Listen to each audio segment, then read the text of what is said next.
आज चर्चा का विषय है पत्नी के प्रमुख कर्तव्य। वैसे कुछ पत्नियों को मेरी चर्चा अच्छी नहीं लगेगी, लेकिन फिर भी समय को देखते हुए बहुत जरूरी है चर्चा करना। विवाह संस्कार के पश्चात वधू वर के साथ पति गृह में जाएगी। वहां उसका व्यवहार कैसा हो, इस भावना को वर निम्न मंत्र द्वारा प्रकट करेगा। आगे मैं बताऊंगा मंत्र। ओम भूर्भुवः स्वः अघोर चक्षुर्पतिग्नेधि शिवा पशुभ्यः सुमनाः सुवर्चाः वीरशूरदेवृकामाशो नासन्नो भो द्विपदे संचतुष्पदे। ये मंत्र जो ऋग्वेद से है, एक्चुअली हमारे सारे विवाह संस्कार पूरा वैदिक कर्म है। तो षोडश संस्कारों के अंदर विवाह संस्कार पंचम कर्म है। जो 7 प्रक्रियाएं बताई गई हैं कि ओम भू, ओम भुवा, ओम स्वः, ओम महा, ओम जनः, ओम तपः, ओम सत्यम। महा जो जनः, जो उसमें पांचवा संकल्प है। जनः में जन मतलब प्रजा उत्पादन, संतान संतति वृद्धि के लिए जो है विवाह संस्कार किया जाता है। मनुष्य के षोडश उपचारों के अंतर्गत विवाह विवाह एक परम पवित्र यज्ञ है, वैदिक यज्ञ है।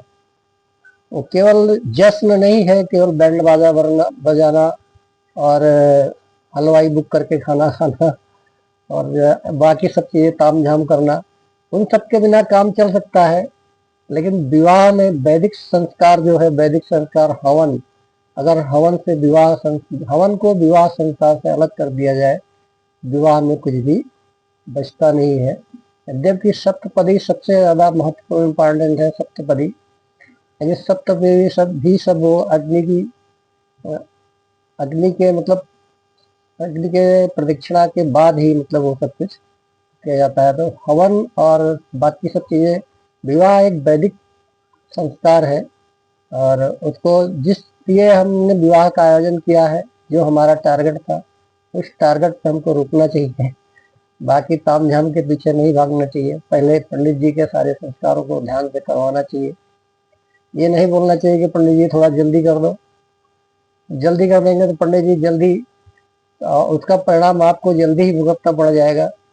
किसी भी रूप में पंडित जी की जल्दी, या पंडित जी जल्दी किए हैं, या ऐसे पंडित जो जिनको ABCD भी नहीं आती है, वो पंडित भी बहुत धूमधाम से शादी करवा रहे हैं आज के टाइम पे।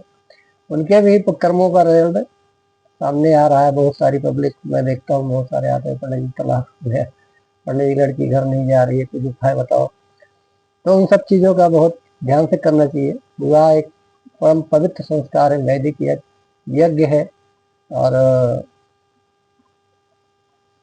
कन्यादान जो है परम पवित्र एक यज्ञ है।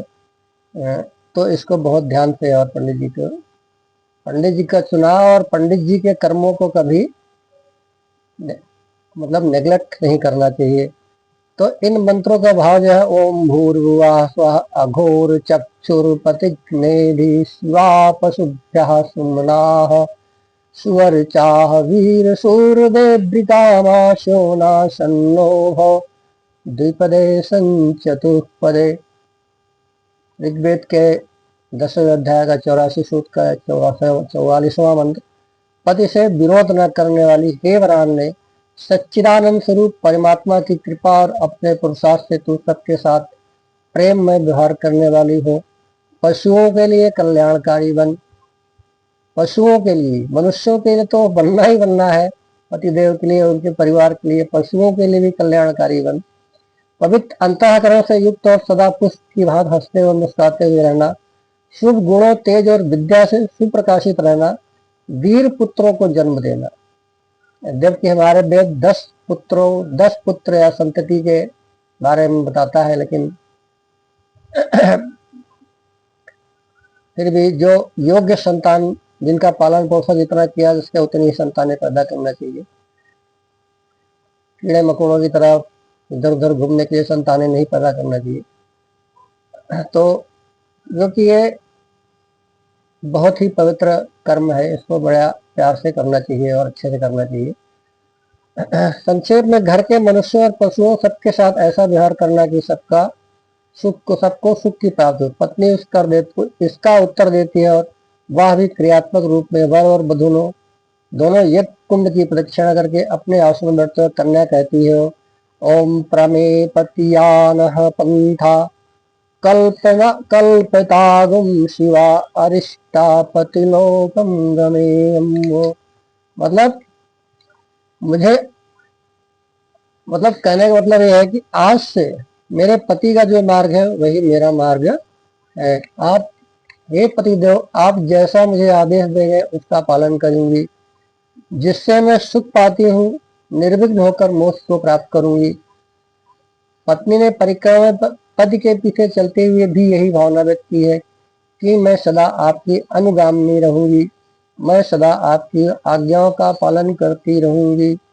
ये वीडियो विशेषकर उनके लिए है जिनका विवाह हो गया है या जिनका विवाह होने वाला है।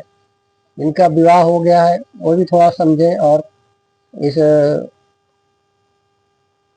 सकट यानी गाड़ी को चलाने के लिए दो पहिए की भांति रहना बहुत जरूरी है। दोनों पहियों का भी सकुशल रहना जरूरी है, पंचर नहीं होना चाहिए, विशेष ध्यान देना चाहिए। क्योंकि जिंदगी जो है ये गृहस्थ धर्म जो है सभी आश्रमों में सबसे श्रेष्ठ आश्रम माना जाता है, क्योंकि गृहस्थ आश्रम जो होता है सभी आश्रमों को संरक्षण देता है, इसलिए गृहस्थ आश्रम सबसे बड़ा आश्रम बताया गया है। विशेष ध्यान दें, शादी विवाह में योग्य पंडित और योग्य कर्म और आपकी योग्यता, आपने कितना ध्यान दिया है पंडित जी के कर्मों पे, इस चीज का विशेष ध्यान लगे। विशेष करके मेरा अनुरोध है कि जिन पंडितों को वेद पढ़ना नहीं आता, याद करने की बहुत दूर, आज वो भी विशेष छाए हुए हैं सब जगह पे। कृपया ऐसे पंडितों से बचे, नहीं तो बाद में आपको भी परिणाम भुगतना ही पड़ता है, भुगत ही रही है पब्लिक।